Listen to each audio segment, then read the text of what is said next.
Hello বন্ধুরা, আপনারা সকলেই অবগত যে বিগত কয়েকদিন থেকে জোর কদমে Annapurna Yojana form fill up online form fill up চলছে।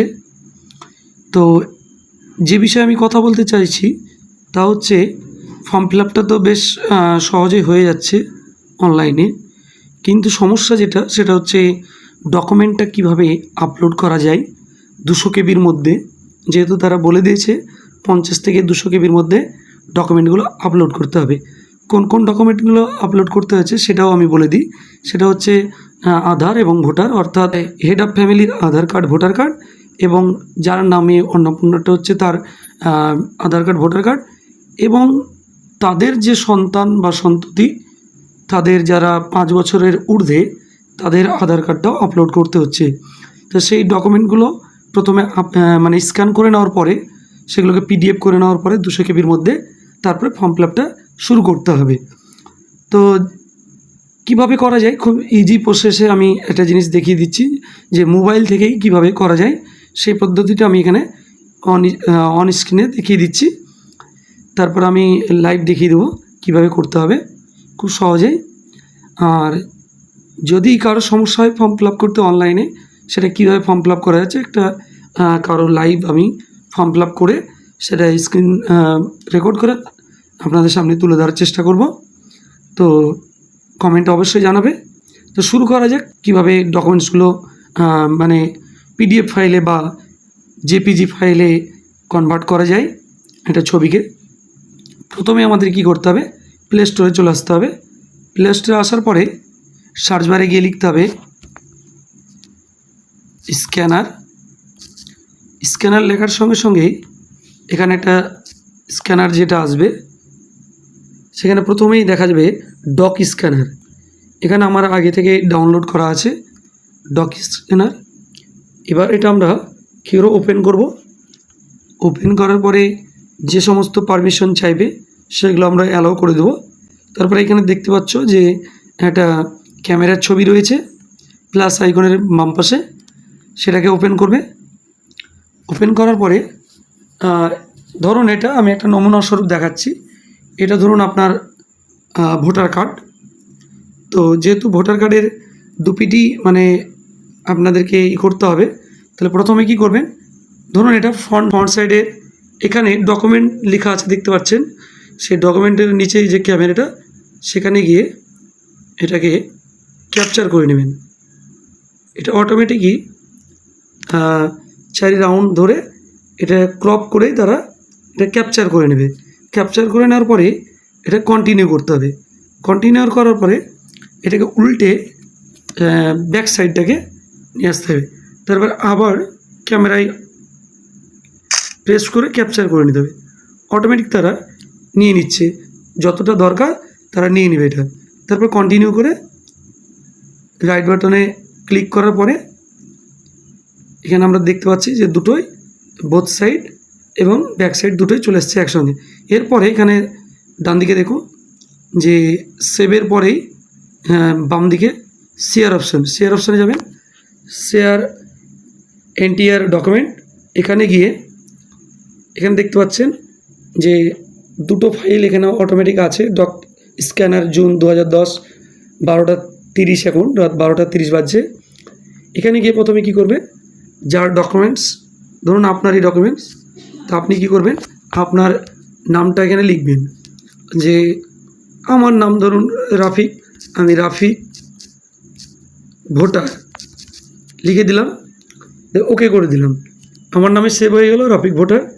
এখানে 0.98 MB আছে, তাহলে এটাকে কম্প্রেস না গিয়ে এটাকে কমিয়ে দেবো। যেহেতু আমাদেরকে 200 কেবি দরকার, এখানে 200 কেবি করে নেব। এই তো 193, অর্থাৎ 200 কেবির নিচেই আছে। তারপর এখানে যে ডান দিকে ক্রস চিহ্ন সেটা কেটে দেবো। কেটে দেওয়ার পর আবার শেয়ার অপশানে আসবো। শেয়ার অপশানে আসার পরে শেয়ার করব।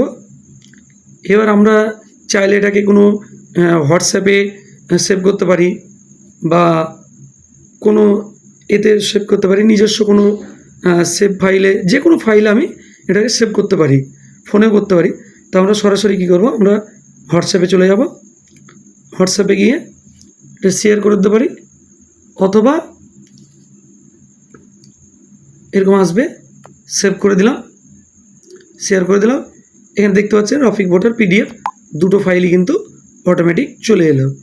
এই তো দুটো পেজই কিন্তু এখানে চলে এসছে। ঠিক আছে, 200 কেবির মধ্যে চলে এলো।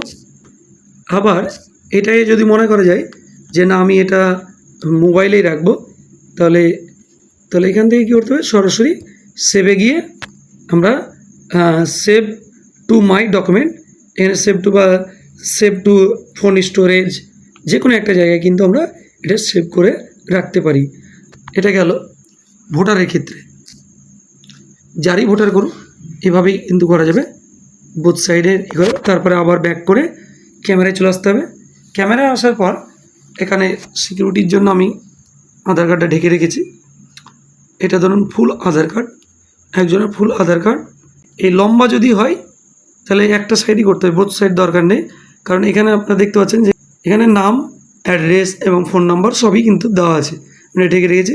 তারপর এখানে নিজের নাম, জন্ম তারিখ, সমস্ত কিছু ছবি সবই এখানে কিন্তু চলে আসছে। তাহলে এটাকে আমরা ক্যাপচার করে নিলাম। আর যদি এরকম হয় তাহলে এটাকে আমরা ক্রপ করে নেব, হয়ে গেল। তারপরে সেমভাবে আমরা শেয়ার করে দেব। সেমভাবে আমরা এখানে শেয়ার করার পরে প্রথমে আমরা কোনায় গিয়ে নামটা লিখে নেব, যে রাফিক আধার হলে সেভ করে নেব, ওকে করে দিলাম। তারপরে এখানে কম্প্রেস করবে, কম্প্রেস নেয়, এই তো 191 কেবি হয়ে গেল। তারপর শেয়ার করে অথবা সেভ করে যে কোনো একটা করে, এটাকে যদি আমরা মনে করি যে শেয়ার করে ইমেজ করব, ইমেজও করা যাবে, পিডিএফ করলে পিডিএফও করা যাবে, যা ইচ্ছা। কারণ দুটোই নিবে, পিডিএফও নেবে, ইমেজও নেবে। তো আমরা পিডিএফটা রাখবো, দিয়ে শেয়ার করে দেবো। আমরা হোয়াটসঅ্যাপে করতে পারি, কারণ হোয়াটসঅ্যাপে করলে কম্পিউটারে যখন আমরা ফিল আপ করবো তখন ওখানে সেভ মানে ডাউনলোড করে সেভ করে নিয়ে তখন ওটার নাম ধরে আমরা যখন আপলোড করব তখন সহজে কিন্তু আপলোড করা যাবে। তো যাই হোক, এটা আমরা সেভ অ্যাজ করতে পারি বা যে কোনো একটা করলে সেভ অ্যাজ, যেভাবে বললাম এর আগেও, সেভ ডকুমেন্টে সেভ করে নিতে পারি। এভাবে আমরা ডকুমেন্টসগুলো যে ডকুমেন্টসগুলো লাগবে, আধার, ভোটার, এই দুটোই লাগছে, যার লাগবে তাদের করে নিতে হবে। আর যেটা প্রথমেই বললাম, যাদের 5 বছরের উপরে তাদের আধার কার্ডটা করবে। আর যদি আধার কার্ডের ছবিটা এরকম হয়, কারো আধার কার্ড কাটা, যদি কারো আধার কার্ড এরকম ছোট হয় তাহলে কী করবে, সেমভাবে ভোটার কার্ডটা যেভাবে করলাম, স্যাম্পল ভোটার কার্ডটা সেম একই রকমভাবে প্রথমে ফ্রন্ট সাইডের ছবি তুলে নিলাম, কন্টিনিউ করলাম। আবার ক্যামেরা উল্টে দিয়ে আবার ক্যামেরায় ক্লিক করলাম, অটোমেটিক ক্যাপচার মানে ক্রপ হয়ে গেল, দুটোই চলে এলো একসঙ্গে। এবার রাইট ক্লিক করে শেয়ার অপশনে যাব, শেয়ার এন্টায়ার ডকুমেন্ট, দুটোই চলে এসছে এখানে। আবার আমরা এখানে লিখে নিলাম যে যদি কারো আধার কার্ড হয়, নিজের হয়, হয়তো ছেলের নামে আমি দিলাম, ছেলের নাম দিলাম ফারজান আধার, ফারজান আধার বলে ক্লিক করে দিলাম। এবার এখানে যেহেতু কম্প্রেস নাও করতে হবে, কারণ এটা কেবি কমাতে হবে, 200 179 এরকম রাখলাম, ক্রস চিহ্নটা কেটে দিলাম। কেটে দেওয়ার পর শেয়ার করে অথবা সেভ করে সেমভাবে সেম জিনিস করে আমরা এটাকে শেয়ার করে দেবো। এরপর আমরা পরবর্তীতে অনলাইনে কীভাবে ফর্ম ফিল আপ করা যাচ্ছে, মোবাইল দিয়ে বা কম্পিউটারে কীভাবে করা যাচ্ছে, সে বিষয়টা আমি দেখিয়ে দেবো। আজকে এই পর্যন্ত। ভিডিওটি ভালো লাগলে অবশ্যই লাইক শেয়ার করবেন। সকলে ভালো থাকবেন, সুস্থ থাকবেন, ধন্যবাদ।